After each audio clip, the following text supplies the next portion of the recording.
We've got output. We got video. All right. Getting started here, all right? I haven't made a video in years, so time to get going.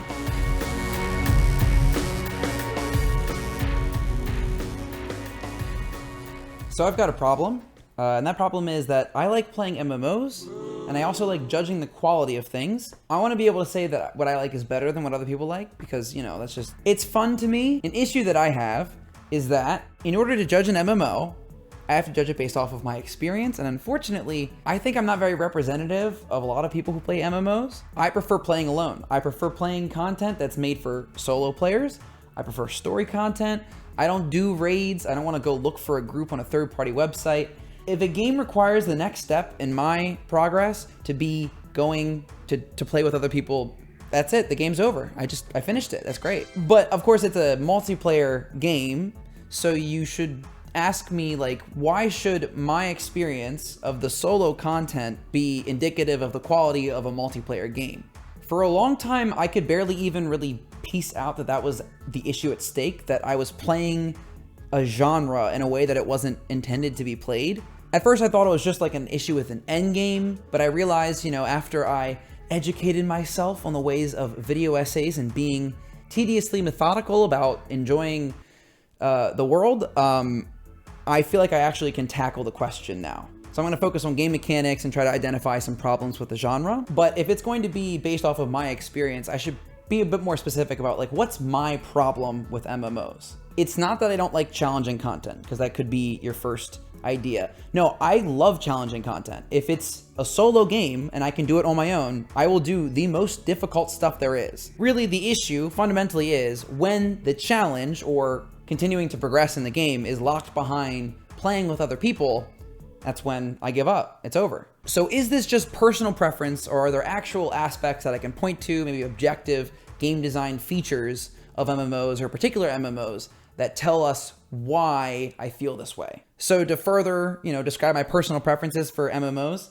here are the ones I like the most: Elder Scrolls Online, Destiny 2, Warframe, Star Wars: The Old Republic, Fallout 76, and Path of Exile. What you might recognize from this list is that a lot of them are not traditional MMOs. Some of them are ARPGs, some of them are first-person shooters, and so by a lot of people's standards, maybe I'm not even playing MMOs. But I think if we get down into, you know, what an MMO is, these games fit the category. You're doing some sort of combat activity in order to gain loot, to level up your character, and it's multiplayer, you play with other people, there's shared world spaces, there's trading, you know, there's lots of things to compare with traditional MMOs. So I'm going to list some of the MMOs that I have played that aren't my preferred type: Black Desert Online, Neverwinter, Riders of Icarus, Terra, Arcade, Skyforge, Secret World Legends, Rift, Vindictus, Trove, Revelation Online, DC Universe Online. And that's a huge spread, but I think it covers lots of free games, which, you know, I like downloading free game. I like playing a free game for a couple hours. I think most of those games I haven't played a ton of. I haven't like fully leveled, and I haven't done all the solo content. A lot of them are super boring, so that's my excuse, but we'll get into more what the problem is later. And just for even more context, when I was a kid, I grew up on MMOs. I grew up playing Wizard 101, Free Roams, Fusion Fall, Toontown, Need for Speed, World, and City of Heroes. I used to go to miniclip.com and go to the MMO or the multiplayer page or whatever, and just click on the top game that was there, and I feel like half of those have been lost to time, so I wish I could list them, but I have no idea what they were. Conspicuously missing from this list are some of the most popular MMOs of all time. So that's like World of Warcraft, RuneScape, Guild Wars 2, Final Fantasy XIV. I've played all of those except for Final Fantasy XIV, but not significantly, and definitely not enough to compare myself to anyone who's actually like played those games or would say that they play them. I'm going to discuss my problems with MMOs, and maybe that will sort of cover them, and you'll see why they fit into that bucket to begin with. MMORPG. I've been saying MMOs so far, but there is a distinction between the more general, massively multiplayer online MMO and massively multiplayer online role-playing games, MMORPGs. MMOs, not the RPGs, are a large genre in and of themselves, and that includes social games and games where there isn't combat. And really, I want to get into why I don't like MMORPGs. When I say MMORPG, I am referring to MMOs where combat is the primary gameplay. So looter shooters are usually MMORPGs. And from here on, I'm going to say MMO, but what I mean by that is an evolving multiplayer game where combat with AI enemies rewards gear and experience points. And like maybe every single one of those categories is like, I don't know, fraught, but whatever.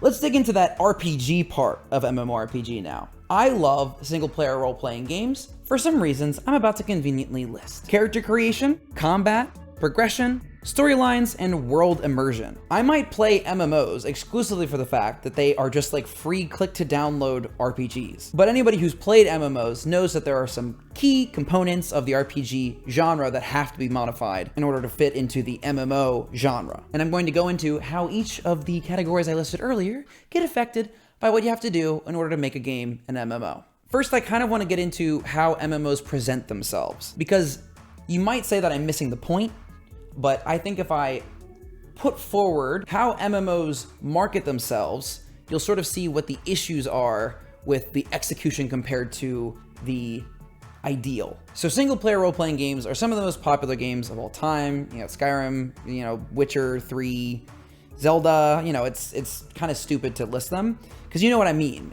You've played them before. But when you're like an 11-year-old, like a 12-year-old playing one of those games, a really logical question is, what if Skyrim was multiplayer? What if Zelda was multiplayer? I think it's kind of telling that such a naive question has never really been answered in a satisfying way. There really isn't a game that is Skyrim but multiplayer, Witcher but multiplayer. And if you ask that question, like why wasn't this big single player RPG turned into a multiplayer game, or why didn't it have a multiplayer mode or something, then you're proof that there's a market for that kind of game. The MMOs, they claim to be, you know, what if 1,000 people could play around on an open world map at once? Or what if you could just play a single player RPG with your friends? And if you've ever played an MMO, you know that while this is the tagline of the game, that's not actually how they feel to play. I think the fact that it's never happened is proof that you can't make an RPG as an MMO. It's not possible. At least not in the romantic way that a 12-year-old kid imagines it. I mean, fundamentally, the issue is if you kill something in Skyrim, it stays dead forever. And if you have a quest to kill something, how do you rectify that across multiple people trying to kill the same thing? You kill something, it gives you XP, and if somebody else comes along and wants to level up as well, suddenly the XP is gone forever. The way you rectify an issue like this is you come up with a Goliath of game mechanics and systems that just fundamentally change a single-player role-playing game, but multiplayer, into the genre that is MMORPGs. Again, that doesn't stop MMOs from marketing themselves as RPGs you can play with your friends. Elder Scrolls Online, for example, banks so heavily on people having that impression of it that it didn't change the UI from Skyrim.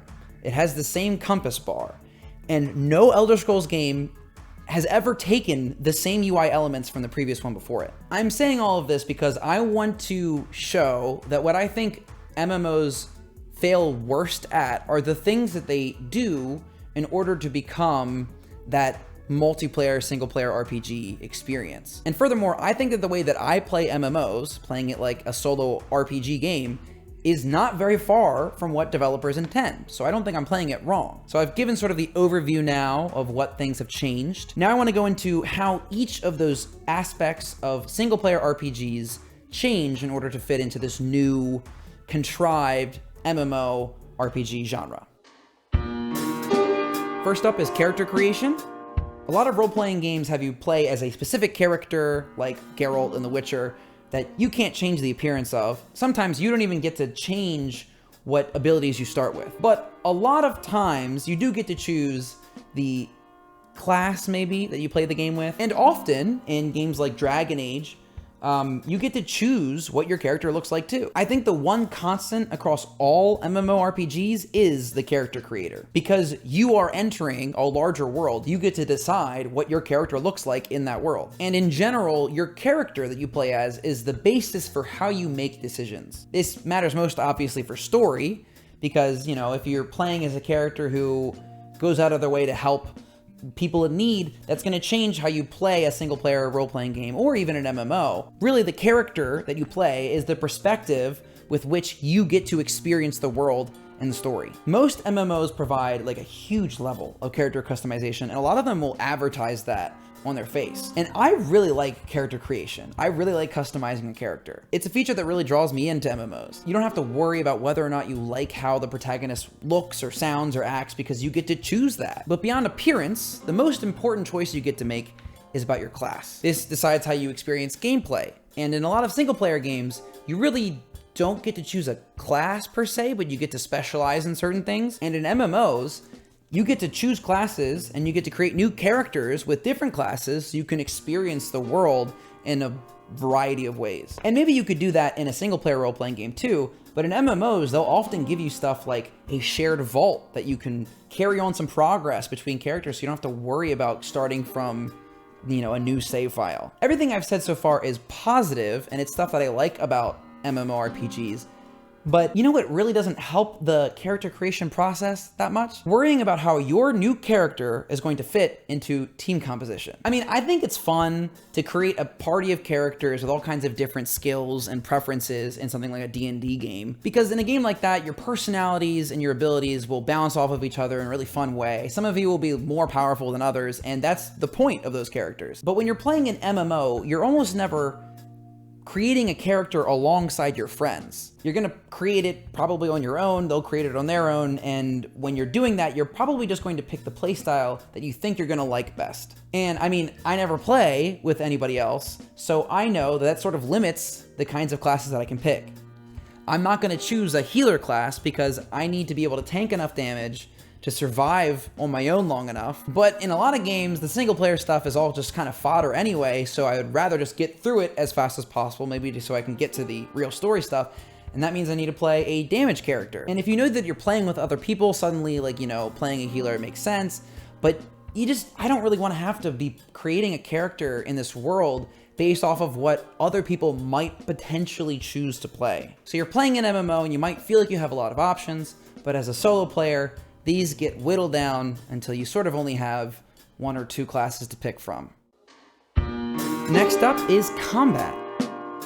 The skill bar. So ubiquitous in MMOs that if you press the K button and the skill tree does not show up, you get offended. And what's great about that is that even though it's ubiquitous, skill bar combat is bad. The way that MMOs balance combat is sort of the key to their failure, I think. But first we need to list out what those problematic mechanics are that they're trying to balance around. Single target combat. In most single player RPGs, attacks have hitboxes that stay active throughout like an entire physical animation, like a swing, and it can hit more than one enemy potentially. This feels natural when you're like swinging a sword or like throwing a fireball or something, but a lot of MMOs restrict any kind of attack that you make to one target only. Usually you have to tab target through a list of enemies on screen. And also, attack animations don't reflect the actual effect of the ability. AoE attacks that can hit more than one person usually have their own skill tree. The distinction between those attacks and single target attacks usually just isn't clear enough. Sometimes you swing a sword and your sword goes through multiple enemies that are all surrounding you and you deal damage to one of them. Or maybe you shoot a thing that explodes or whatever and it doesn't even hurt the thing next to it. And the damage usually doesn't apply until the end of an animation, so in the process of it, you don't get any feedback that's satisfying, that shows you what's actually happening. Kind of what happens is you just press a button and then after a second, their health goes down. And this is, you know, it's understandable because you're doing this to avoid animation exploits. So you could potentially see a situation in which you train a bunch of enemies and then you get a sword out and you can just sort of like whack through them or whatever, and then you get a ton of XP or whatever the benefit is from doing that. And it can become imbalanced pretty quickly. And this matters more in an MMO because you want the rewards to be limited enough that people who aren't exploiting still have a chance to catch up or to play the game in a reasonable way. I mean, you can't have a game where there's an animation exploit maybe so bad that you could cheese a boss or something, because then you could farm it and get a bunch of gear that other people who don't know about it couldn't get. And then suddenly you're playing a game that doesn't feel the way that the developers wanted it to feel. But because of the way the animations sort of have to be in order to address this balance issue, there's a disconnect between how powerful you feel and how powerful you actually are. It just ends up being deeply unsatisfying. The most satisfying combat gives you immediate feedback on how much damage you're doing or how much damage is being done to you, and you can respond because you can visually see what's happening. It's not just you standing next to an enemy and hitting them and they hitting you and back and forth. It's enemies, you know, reacting to damage. It's them moving away. It's them trying to find a better position. And maybe it's the case that because there's a single target combat system, you can actually create new ways to get people to coordinate around target acquisition and figuring out who they want to take down first in something like a group activity, but it also encourages solo players to just completely avoid enemies as much as possible, because it takes 3 times longer for them to slowly tick through the health bar of each of those enemies while they are all doing full damage to you. I mean, if you look at examples like Star Wars The Old Republic, I'm just like not even facing the right direction, and I don't know where my damage is going. I mean, my lightsabers are just slipping through people. It does not feel good. Sort of a counter to this, though, is that a game like Destiny is a first-person shooter. Guns are inherently single target. So it addresses the balance issue, but it also means that any AoE ability is sort of this extra powerful feeling thing. And that's just an advantage of having a shooter MMORPG. It naturally solves the single target issue. Another big issue with MMORPG combat is level scaling. So there's the idea of the bullet sponge, which is, you know, a big thing with a big health bar, but that can exist in single player role-playing games too. Sometimes you have bosses that just have a ton of health, but that doesn't mean it's inherently bad or wrong to have a bullet sponge. I think that the real issue is that a bullet sponge is an enemy that has too much health compared to your expectations of the world or how combat should feel. Bullet sponges are an issue, and they're an issue in both single player RPGs and MMOs, but I feel like it's particularly bad when you are also a bullet sponge. MMOs with single target systems usually have enemies that when they hit you no matter what. So you can't avoid an attack. As long as they're in range, they're gonna deal the damage to you. There's no like dodge system, there's no like movement mechanics. So taking some amount of damage is like necessary, it's required. And because damage is unavoidable, then you kind of have to have a high health bar to match that.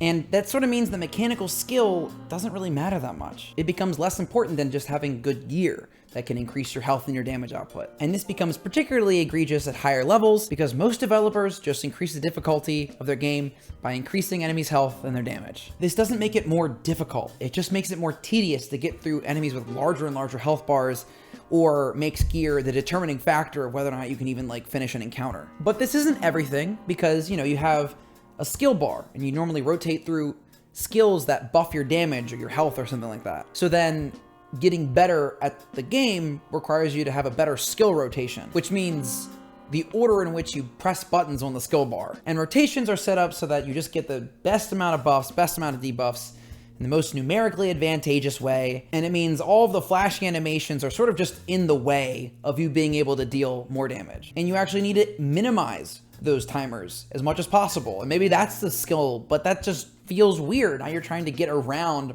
what looks powerful in order to deal more damage in the game. So obviously, you know, skill rotations minimize immersion in the combat of the world. You're not playing a character who has a bunch of powerful abilities that they're mixing into combat. You're just pressing buttons, and the abilities themselves get in the way of the numbers that are underneath them. Are there actually ways to fix MMO combat? I talk about combos or other sort of fixes like that, but is there a way to actually deliver from the premise? Create a good RPG combat system and then work backwards. I'm writing a book in a world, and I just released a tabletop game in a world that's elemental based. So you have fire, water, rock, life, and light. And the premise of the tabletop game is that you can design your attacks in the way that you want them. You say what you want to do, and then we see if you're able to do that within the rules of the system. And that's kind of what I think like a nice power fantasy RPG, maybe MMO, should be, because you get to design how you play. You know, if you get to choose all these things about your character and how you interact with the world, maybe you should get to choose also what skills you use. I didn't totally finish this thought, but what I meant to say was this. MMOs currently put all the skill ceiling behind gear and buff interactions, and they make you feel like you get a say when you set up your skill bar, but you could actually have a limited hitbox combat system. Maybe you deal less damage to every enemy you hit after the first one, where in the system, the player designs their skills so that the skill ceiling comes from your creativity, your skill rotation, and also, because of those hitboxes, mechanical skill. It's possible to imagine something different than just boring single target combat. The persistent game. So MMORPGs are a persistent game, which means that unlike a single player RPG, being killed, you can't just reload a save. You have to actually go back to where you were in the game that continues on after you die. And now the game has to decide, what does it mean to respawn? Do enemies all respawn with their previous health? If they don't respawn, you know, then the difficulties kind of cheapen because you can just keep going, throwing yourself at it, dying and respawning, running back, and then eventually you'll get it. And that's definitely not what the original encounter was. Some MMOs get around this by just having your health pool be too large for you to really feasibly die. And as you know, we already discussed, that just means every hit is less significant. Things feel kind of flaky and bad. Probably the best way to deal with this in a multiplayer setting is that there's a persistent world, but it only persists as long as your, you know, small group of people, whoever's around, is still there. And then once they wipe, you reset and have to face the same challenge again. But then, you know, you can't squad wipe an open world, and solo players have...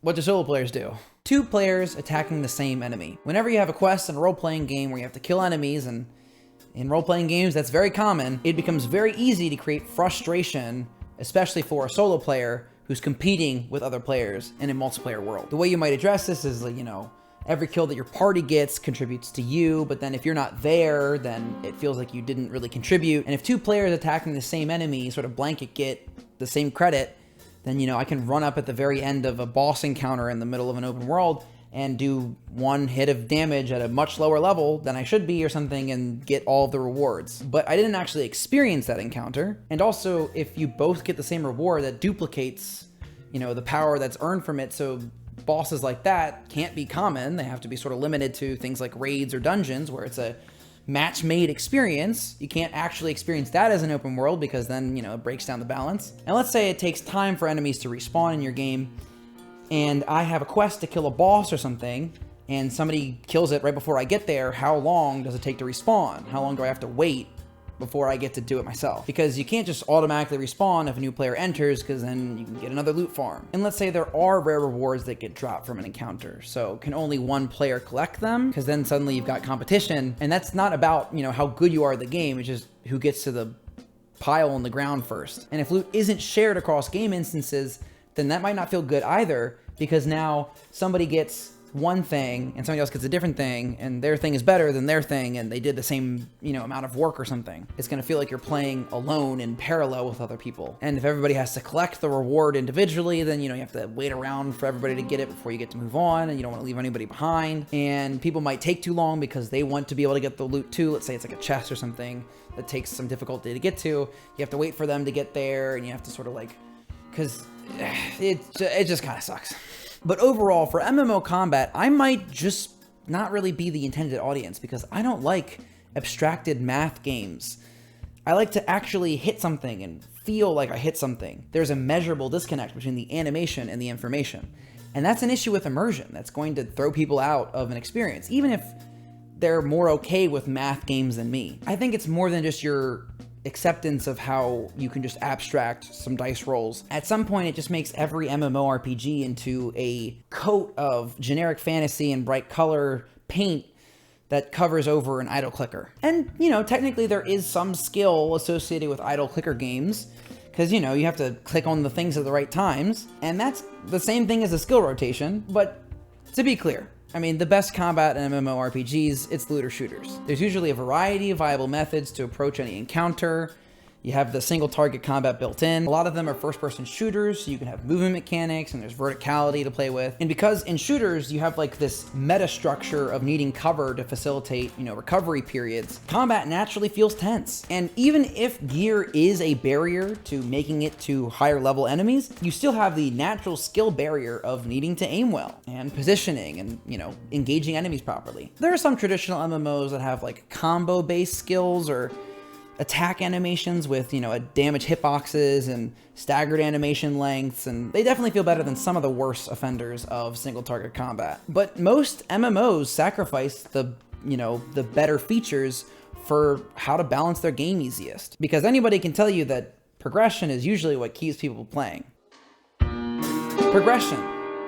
In the case of character progression, you know, comparing to single player RPGs, it's kind of ripped straight from those older examples. But when you're playing a single player game, only you suffer from an ineffective build. And usually you can still feel pretty okay playing a relatively weak build, because you might not know that there are even better builds that exist. In MMOs, there are social pressures that force you to be as effective as possible. I mean, you don't want to be useless in your party, and you also don't want to have to take a super long time to get through the fodder enemies so you can get to the story. If you want to be good in combat, which skills look and feel the coolest doesn't really matter. You kind of have to just choose whatever gear and skills are on the guy that you look up because, you know, that's what's best. I mean, you don't have to explore the game mechanics that much because somebody's already done it for you. You don't really want to spend 100 hours building your character and leveling it up or whatever, and then you finally play with other people only to learn that you made a bunch of bad decisions and now you have a weak character. In a single player game, if you pick the wrong option, you can still have a fun time because, you know,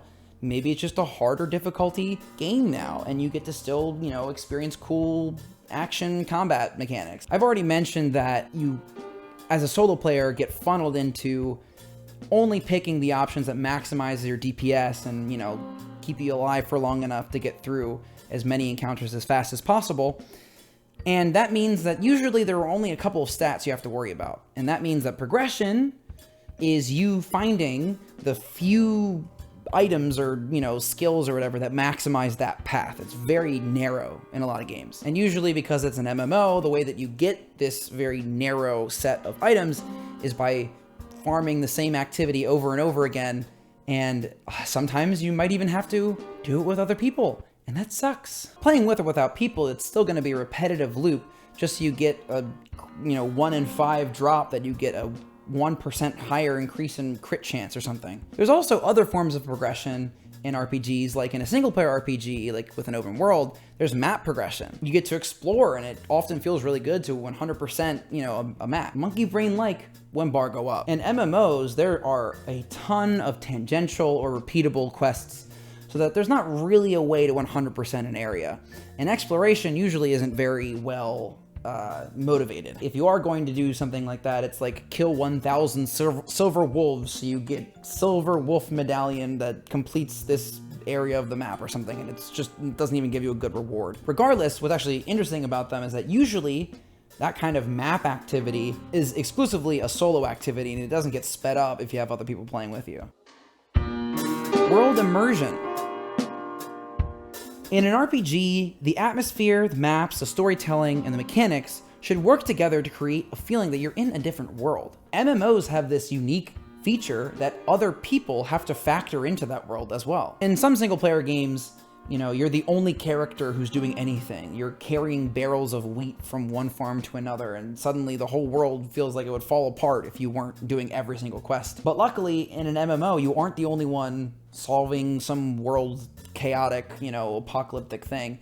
You're not all powerful. You actually have other people you need to play with, and that enables a different kind of world. It enables a different kind of story. You know, you're not the only adventurer out there in a world collecting trinkets for middle-aged men who don't want to leave their houses. And, you know, that can be a good thing, depending on what the MMO's themes are. Some games have character creation mechanics where your chosen faction, race, or class determine where you start, or what some of your main quests or objectives are. I like it if the main stuff is determined by your character choices. It feels like there's a broader world that you have to fit into.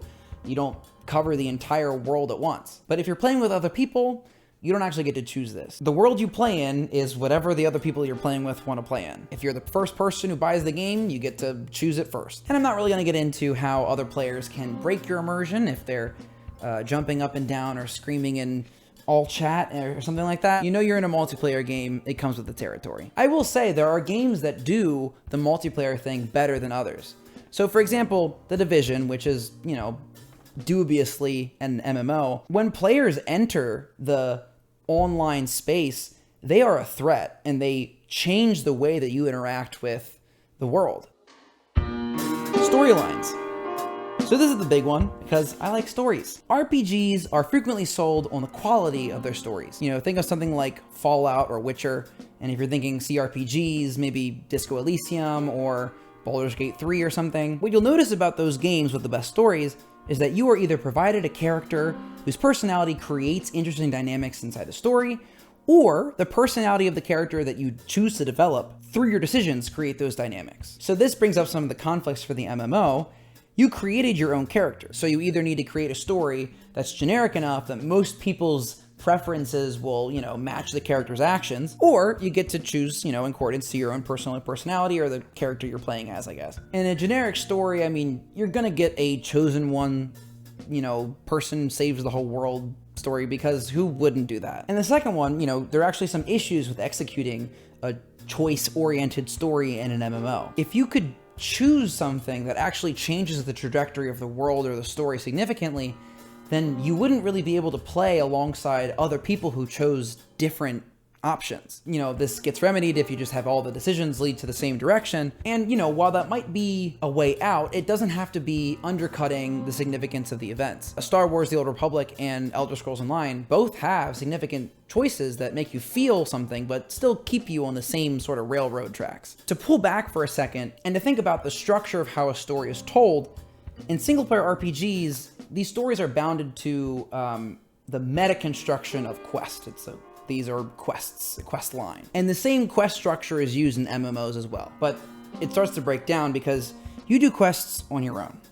Quest characters talk specifically to you. They don't talk to a group. In a lot of MMOs, you can do things as a group, but it's just going to pretend that you're alone. And this is just a failure of the genre, not necessarily a limitation of it. You could potentially have quests where multiple people fulfill different roles in the story, or have different interactions that are randomized between different party members. You would think after decades of MMORPGs, you'd see some kind of innovation, but I don't know why. They just kind of stick to the same old quest single-player thing in a multiplayer setting. But it's clear with the kind of boring state of doing quests on your own and the lack of cooperative content there, that you're not really supposed to do them with other people. Questing is a solo activity. Questing is also most of the unique content in an MMO. Endgame or multiplayer or raid activities are almost never one-time experiences. You usually have to keep repeating them to get different rewards, or, just to play them over and over again. So if you just want to play through everything the game has to offer once, almost all of your time will be spent on quests. But MMOs need you to keep playing. So with subscriptions and expansions, the content that gives you the best progression rewards are the repetitive stuff. What this means is that either the quests are made incredibly simply, and you just keep clicking through everything, generic dialogue, text meant for padding hours before you get to the real game, or the quests can literally be skipped and forgotten about by the people who spend a lot of the time on repetitive content. So then, what part of the MMO is the real game? Is it wrong to enjoy the quests? Is it wrong to enjoy the upper level multiplayer content? I don't think that there's anything wrong with finishing an MMO. And by that, I mean, doing the solo content once and then being done with it. Because, that's when the story is finished, when you finish the solo content, when you finish the quest lines. And maybe there's some extra content, some dungeons, some quests that happen after the single player stuff that you can only get through the multiplayer. But, you get what you want from the game, and then you can be done with it. You don't have to keep playing the repetitive content to get higher and higher level gear and stuff like that. And while that's my thoughts on a game, the problem is that other people play those games too. And a lot of those people care way more about progression than story. So they race to the end and repeat the same upper level content for hundreds of hours, and then tell everyone else that what they're doing is not the real game. Because the real game is what they've just spent 1,000 hours of their life doing. And, maybe that's fair. They get something else different out of the game than I do. But the issue is, their voices determine what the end game looks like. Development teams and new MMOs will develop games with that audience in mind. And because that's the market, questing becomes this thing that you just have to grind and get through so you can get to the quote-unquote real game. But, I'll expand on this more in a section about endgame specifically, so just for now, that means that there's a feedback loop in the genre that incentivizes micromanaging the endgame as a developer rather than crafting stories. And the endgame is usually multiplayer content, and the stories are usually single-player content that I enjoy as a solo player. There's some non-quest stories in MMOs. You can craft your own story through, your choice of play style, your participation in clans or guilds or something, and the content that you choose to spend your time with. Like, you can do a lot of crafting or PvP or something. But a lot of those are dependent upon player investment. So if you're not rewarded for going into those avenues of gameplay, then you won't care much about the story that you're producing, I guess. If you're playing alone, it might not make sense to be the person who crafts for 1,000 hours because you're not a part of a guild and you don't really want to spend the game doing that. You're not fulfilling a role for some other people that would be, socially fulfilling, I guess. There's some level of sandbox storytelling as well that, interactions with other players and how they change or shape the game world can, be its own story. And I think that for a game like Minecraft, which, is multiplayer and online, it's not really an MMO at all, you can see the stories that players leave behind in the world. But if there isn't really strong sandbox elements of the world that you can see, you kind of have just to Google what stories came before you if you want to actually interact with that part of the storytelling experience. Friends. So this is where we get into some of the more social aspects of playing MMOs alone. If playing solo is an exception, and I don't know if it is, but if it is, then that means playing with other people is the norm. And if you're going to play with anybody else, you probably would enjoy it more if it was a friend or friends. That creates some issues with some mechanics. So for example, with scaling, in order to play an MMO with a friend, you have to be the same level or the same gear level. Otherwise, they're going to obliterate enemies or you'll obliterate enemies and you won't be able to participate equally. So either you have to only play with the same people at the same times, or you have to catch up to play with them, or you have to wait for friends to catch up with you. So let's show this graphically. Let's say we have 3 different players at different levels, and they're slightly separated from each other, and the difficulty of the game is linear. So what does that look like? Let's say that we have an enemy that's the level of the middle level player. That means that the lowest level player is gonna have a bit of a hard time fighting this level 12 enemy, and the level 14 player it'll be pretty easy for them. But let's say the level 14 player keeps playing when the other two are not online and gets to a higher level, let's say 17. So at this point, now any enemy at level 12 is way too easy for the higher level player. And if we use their average, so let's say level 13, now this enemy is too hard for a level 10 player and way too easy for a level 17 player. So basically you have to change scaling so that it's less satisfying. You don't feel the advantages of leveling up as much. Or you need to keep people from separating their level too much, which means you all have to play at the same time, not on your own, to level up separately. Or you can play in a guild where there are a lot of people who might be at your level. Some games, like Elder Scrolls Online, fix this by having, quote unquote fix this, by having enemies scale in a way so that every player level can fight them. And this obviously takes the gameplay reward of feeling powerful out of progression, and it makes scaled content feel very tedious. There's the issue of scheduling. What if you can't play with the same friends because of different time constraints? Well, then, like I said, guilds are easier to find people that, you can play with around the same level or at the same time. And those are usually strangers. And talking with strangers can be exhausting. What if you don't want to play with the same friend, or you don't want to play with strangers, or you don't want to play with anyone because of social exhaustion? I'm extroverted, but sitting with somebody on a call for hours at a time can be taxing, especially if it's not someone you know that well or that you like very much, which is very common if you're both playing MMOs. MMOs reward people who have better gear, more game knowledge, or have just spent more time with the game, which usually means those people have elitist attitudes or lack social skills because they play the games for hours. I don't think MMO performance is selecting for the best traits in a person, unfortunately. So if you want help from people who are better than you, they will be unpleasant to play with, probably. And if you want to become really good in an MMO, you probably become less pleasant for other people trying to learn from you. So now we've played the game a lot. You've got good gear, but you're definitely not playing with friends anymore.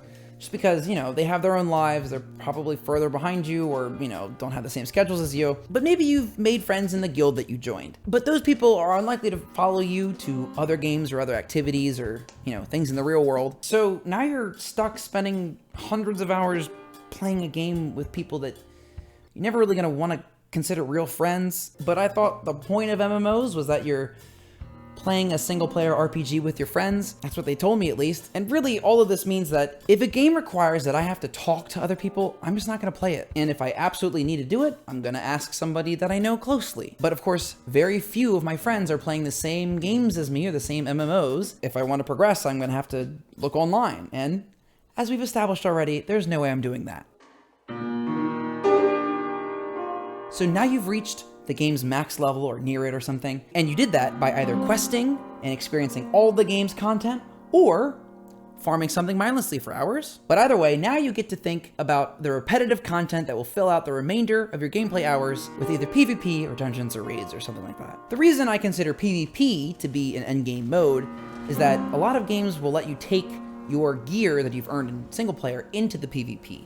and they will give you advantages. Even if they're scaled down, there's still advantages. And as the lifetime of an MMO wears on, the people who've been playing for longest with the best gear are going to be pretty indomitable, I think is the word, in PvP, and so you really just shouldn't engage with it until you're near their level. So now you create sort of a hardcore PvP player base that is completely inaccessible to new players. And if you've played MMOs, you know that the real power of player gear in PvP content is sort of the AoE effects or the damage over time effects that you get from set bonuses that you only get from higher level activities and stuff. So yeah, there's a real edge. I don't think PvP is actually very popular in most MMOs. So on to dungeons. As the lifetime of an MMO goes on, new content gets released that usually caters to the people who are still playing the game because they're the ones who are going to pay for it. The players who play the longest, who are most likely to pay for it, are usually the hardcore player base, which means that the new content is going to have even higher scaled stuff, and it might not even be accessible to new players. Now you could just have, you know, higher level enemies and zones that you can't get to until you finish the main quest or something, but you could also lock content behind requiring multiplayer participation. Things like this, like dungeons, are kind of just solo player content that have been scaled up in health and damage so that you couldn't possibly do it on your own. Or very low level cooperation, like somebody needs to stand here and somebody needs to stand there for a second. So even in content like Destiny raids, where you need the highest level of player cooperation, the objectives will commonly have you fill out a role that doesn't actually interact with other people. It's just like you have this responsibility now. Or it's like a different kind of cooperation where you don't know how to get through the puzzle or something until somebody else solves it in a community challenge, I guess. The moment-to-moment gameplay is almost never really significantly altered in order to encourage cooperation. But usually this kind of cooperation does surpass what you can get by with just like text chat or moving around in the map, I guess. So it usually requires voice chat. And voice chat is usually something you do with people you know. And that means you're not gonna be using a broad matchmaking tool for this content. You're gonna want people to know who each other are going into it. A lot of content in these games doesn't allow matchmaking on purpose. And now the solo player is completely left behind. As I've already explained, I am not going to go find friends to do a dungeon with me. It's just not who I am. I am perfectly comfortable learning an activity and learning all of the interactions and stuff like that I need to do, but I don't want to talk to people. If there's no matchmaking, I'm just not gonna try. Some of the better co-op games, not necessarily MMOs at all, but games like Vermintide 2 have like character voice lines that communicate what's happening that you see on screen to your other party members so that you can have some level of coordination. And a lot of games have sufficient ping systems that you don't have to do voice chat at all, like Warframe or Apex Legends. But usually you don't have ping systems like that in MMOs, and even if you did, a lot of MMOs have really awful toxic fan bases. They might be really aggressive towards players with unmaximized builds, or if you mess up something in a high level activity or whatever that you didn't, you weren't doing your best or whatever, now suddenly you're subject to the ire of some, I don't know, a guy who got off of work 2 hours ago with 2 children he hasn't said hi to after his wife made dinner for them. So now the solo players are barred from dungeons because of balancing and matchmaking, and that's a big deal. That means solo players can't play the endgame, and they can't get the gear that they need to be competitive in other parts of the game, like PvP, or maybe even endgame quest content, the stuff that you might actually enjoy playing. But it doesn't have to be like this. There are games with competitive and interesting endgame content for solo players, and these are the MMOs that I spend the most time with. I played Destiny from when it came out in 2014 to like Beyond Light or something like that. In that time, I have completed a single raid, and yet I really enjoyed my time with it. I had some of the most powerful gear in the game from different eras, and I really enjoyed using it in PvP. Warframe for me was effectively a single player game where occasionally, if it was hard enough, I had to play with other people. I used to hate the fact that a lot of the things in the game were locked behind the clan system, where you have to build your dojo and like unlock new wings and stuff, but my solution, I can just create my own clan and do it all myself. What I'm getting at is, as soon as a game is designed to stop solo players, you got me. Elder Scrolls Online, when I first played it on console, I played every single player quest they had in the game that I didn't have to pay for. But good gear is locked behind dungeons, and I wasn't going to get it, so I never really got to experience the PvP. Now, I love the game's writing,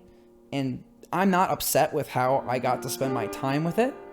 but it does mean that I'm completely locked out from playing the endgame. I think The Division, my experience with it, even though I've given caveats about The Division as an MMO already, but that was a game where I enjoyed the campaign quite a bit, and I even participated in the endgame when it first launched, which was exclusively PvPvE content. I was fine with doing kind of the same thing over and over again to re-roll a slightly better stats on a gun, because I enjoyed the loop. It was actually a very fun game. But then a month after it came out, they finally launched their dungeons, and the dungeons had set gear that made it so that you really couldn't go into the dark zone if you didn't have the gear sets. And I tried to play with other people, but I had to learn a bunch of stuff that wasn't included in the game mechanics that were presented to me. I didn't like doing it with other people. And after that, I stopped playing. I didn't really even consider buying the second game. You can make a good endgame that solo players can get through. It's possible. Upper level group match-made activities are fine, and you can have them have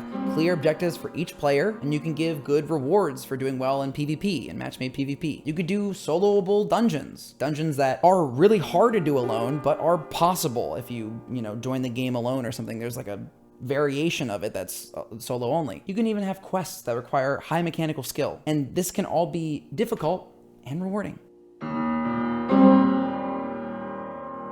So where does that leave us with our initial question? Is an MMO's inaccessibility to solo players bad? Are MMOs bad? Well, the MMO promise is a single-player RPG, but with your friends. But I think MMOs aren't good at communicating what they actually are. And I think most of them don't even know what they are either. They've created all these systems to address balance and persistence and all these issues that I've already brought up. They don't even seem concerned with the fact that they're not just a single-player role-playing game, but massively multiplayer. When the core of MMO game design is pointing back to single-player RPGs, I don't think I'm at fault for judging how those qualities actually get executed. And they're supposed to be RPGs you play with your friends, but those are friends you can be disincentivized to play with. A lot of their content can be comfortably spent alone, playing the quests and following the story, and probably should be done alone if you really want to appreciate the game and not just speed through it. And like I said with the combat, I think that the MMO genre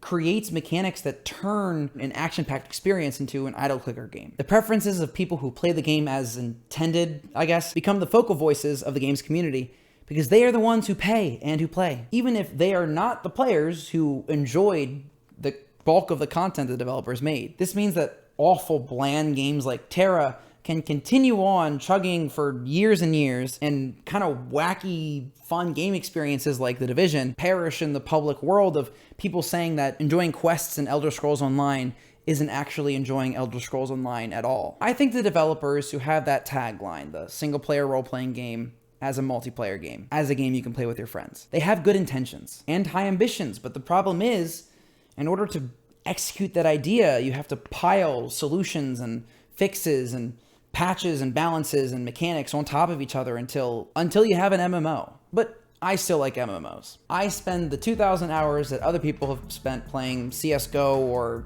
League of Legends or something, playing MMOs. I grew up playing MMOs. I think a truly interesting MMO experience arises when a game accepts what it actually is. A single-player environment with unique interactions that could only occur from having a multiplayer component. Elite Dangerous, and I think space games in general, follow this premise exactly. Space is big, and you never just accidentally run into people. So most of the game is solo play.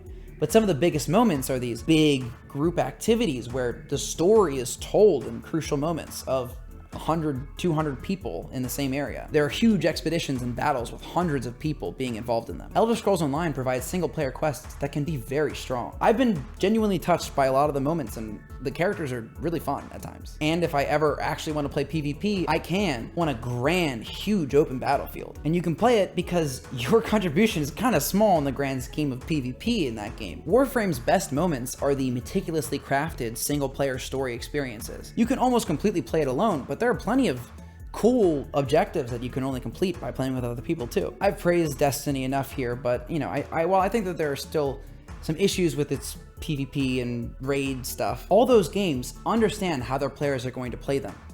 And they've got great solo experiences that draw in players like me. So yeah, I hope that my presentation of this sort of conflict between the MMO genre and what it means to be a good game or a good game to a solo player you know, even if you are a multiplayer player, you can look back at this and see where I'm coming from in terms of like the pure mechanical issues that arise from accomplishing the task at hand of MMOs. And maybe you can even support me in saying that those MMOs should go out of their way to support content for solo players, especially, you know, end game content that requires mechanical skill. So yeah, I appreciate you sitting through this. The final page of my script was wonderfully rendered by my printer beforehand. I don't understand what happened here. I'm a little scared, but maybe he's speaking to me. I'm not sure. Either way, thank you obviously for watching. And I plan on doing more videos like this where I do deep dives into the specifics and sort of the mathematics, I guess the logical breakdown of specific topics like this. I don't plan on doing just video game stuff, and I might not do video game content for a while. So yeah, I mean, stick around if you're interested in stuff like that. And if you'd like to play the game that I released, the tabletop role-playing game set in an elemental-based world, so there's 5 elements: fire, water, rock, life, and light, sort of like the Avatar world. You can play it right now on itch.io or drive through RPG. Thanks.